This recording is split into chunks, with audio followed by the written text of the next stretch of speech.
Welcome to Democracy Now!, democracynow.org, the War and Peace Report. I'm Amy Goodman. Gaza's health ministry says the official death toll has topped 50,000 as Israel continues to bombard and block Gaza.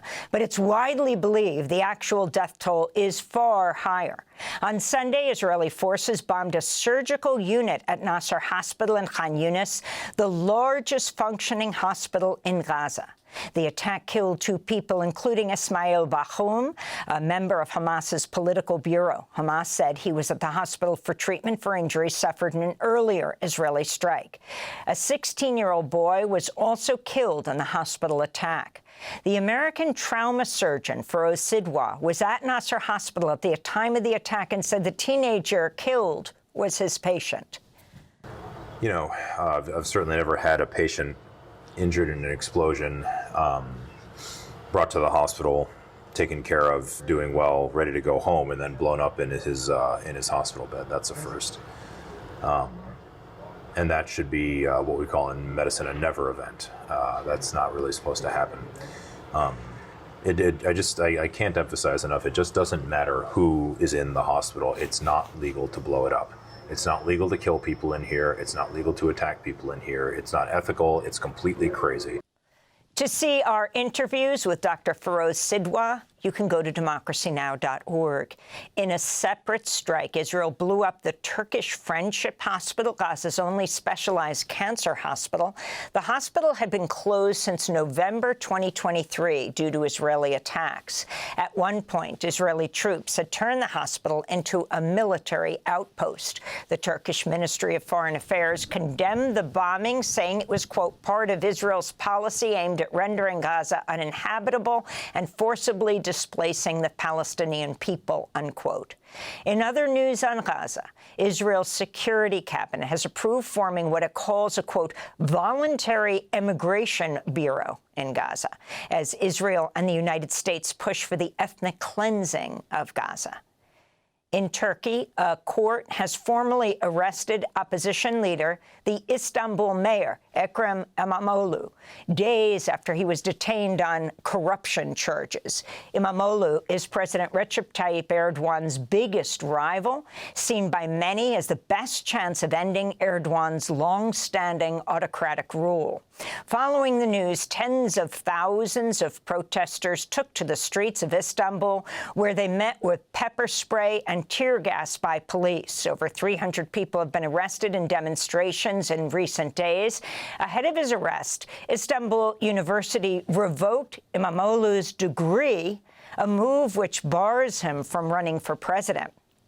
Nonetheless, his Republican People's Party, or CHP, said Ekrem İmamoğlu received overwhelming support during Sunday's election to select a primary candidate, including from millions of voters who are not party members.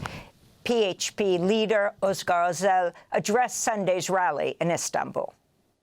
4 gün içeride tutup by keeping him in prison for 4 days, sending him to court while Turkey was going to the polls for him, and sending him to prison while Turkey was electing him, Erdogan defied not only him, but millions, and attempted to stage a coup.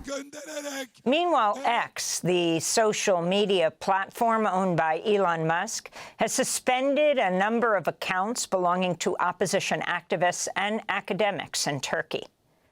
Education Secretary Linda McMahon said Columbia University is on track to regain $400 million in federal funding after the Ivy League institution yielded to the Trump administration's demands Friday. Those include banning face masks on campus, hiring 36 new security officers with greater power to arrest and crack down on students, and appointing a senior vice provost to oversee the departments of Middle Eastern, South Asian, and African Studies and the Center for Palestine Studies. Students say they will continue to fight for Palestinian rights and for Columbia to divest from Israel.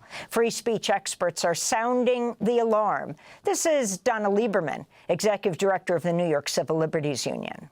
Unfortunately, it appears that Columbia has capitulated to the bullying of the Trump administration and ceded significant control over academic decisions, like a couple of departments, admissions, discipline, to the Trump administration in return for the Trump administration backing off from its threat to cut off $400 million in grants that have absolutely nothing to do with claims of anti-Semitism or failure to deal with it.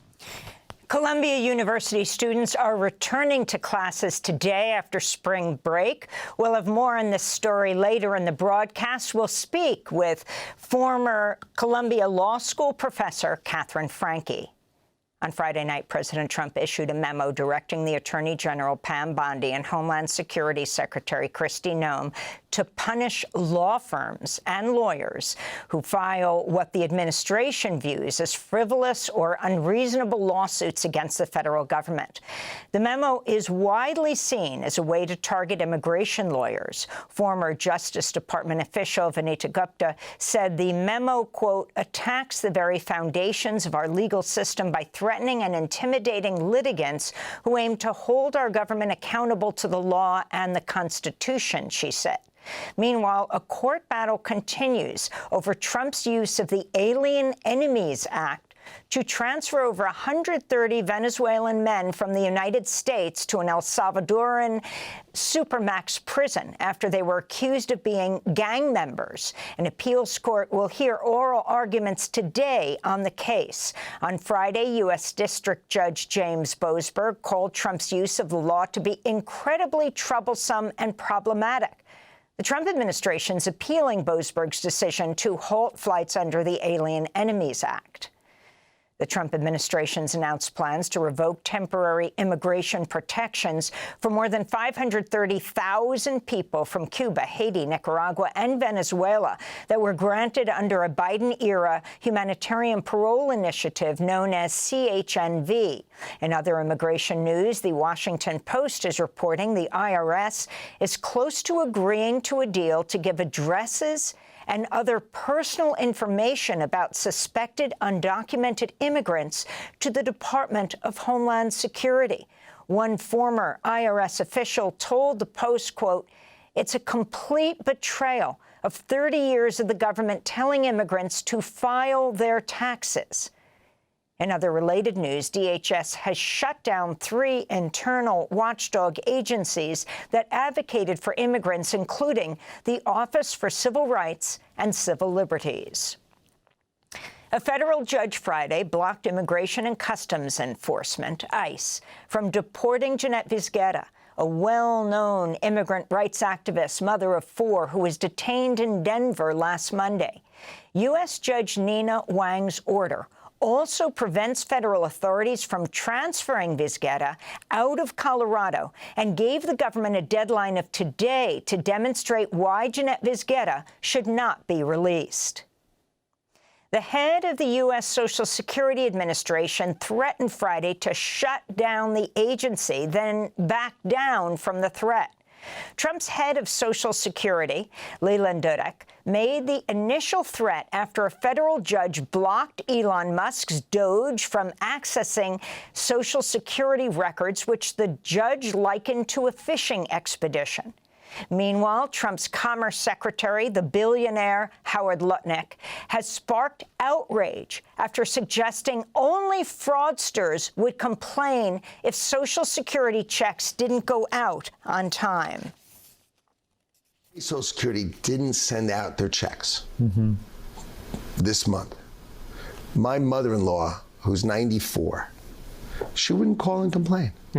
She just wouldn't. She'd think something got messed up, and she'll get it next month. Yeah. A fraudster always makes the loudest noise, screaming, yelling, and complaining. Elon Musk visited the Pentagon Friday for a high-level meeting with Defense Secretary Pete Hegseth and others. The New York Times had reported Musk was scheduled to receive a briefing on top-secret U.S. plans for a potential war with China. But the briefing was canceled after it was reported in the press. Musk threatened to go after whoever leaked what he called maliciously false information to the New York Times. Musk has close business ties with China, which is Tesla's second-largest market. China is also the home of Tesla's largest factory. Elon Musk's Political Action Committee is offering voters in Wisconsin $100 to sign a petition opposing what he calls activist judges ahead of Wisconsin's Supreme Court election on April 1st.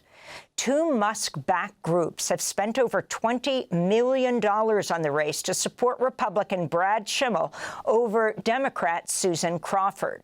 The race will decide control of the Wisconsin Supreme Court.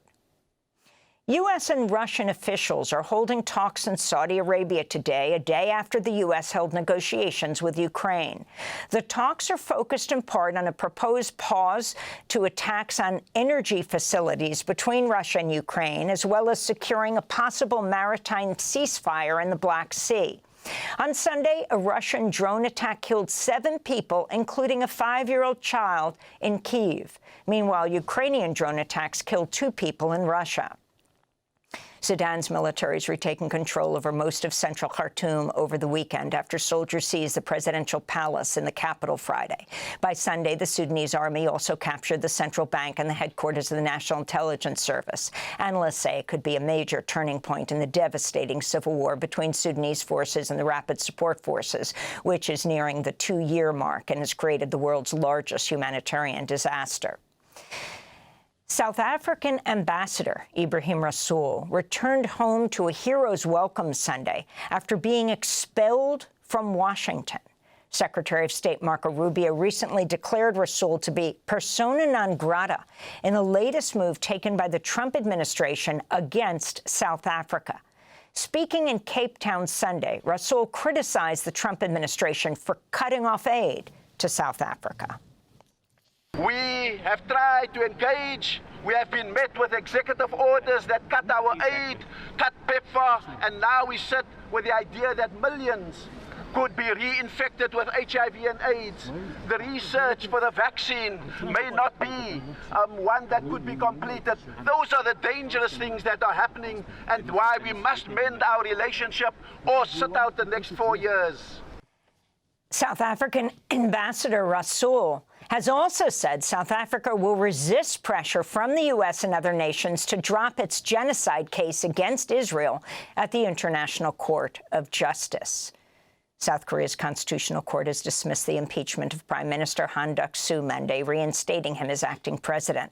Han took on the interim presidency after Yoon Suk-yeol was suspended over a short-lived declaration of martial law in December.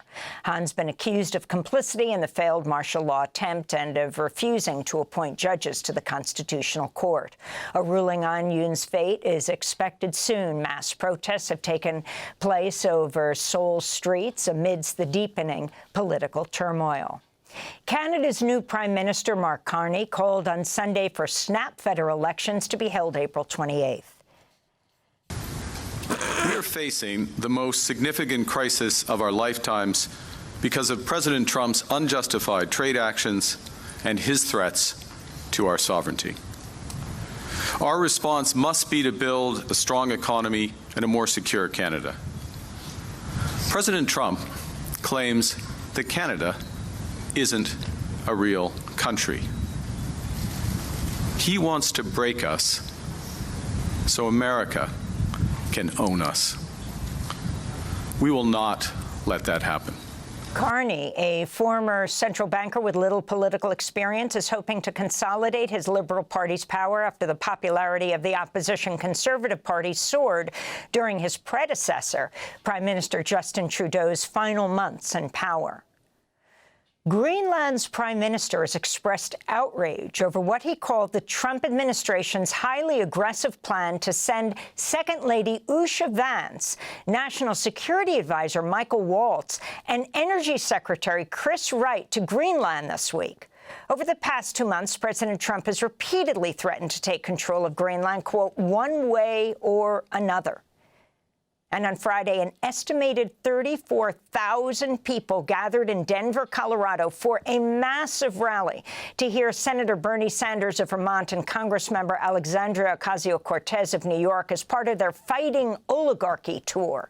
It was the largest rally of either of their political careers. We will not allow America to become an oligarchy. This nation was built by working people. And we're not going to let a handful of billionaires run the government. Power and corruption is taking over this country like never before. And we are here, most importantly, because we know that a better world is possible. AOC and Senator Sanders. Other speakers at the rally included Alvaro Bedoya, the federal trade commissioner who was fired by Trump last week and is suing for his reinstatement. Those are some of the headlines. This is Democracy Now!, democracynow.org, The War and Peace Report. I'm Amy Goodman.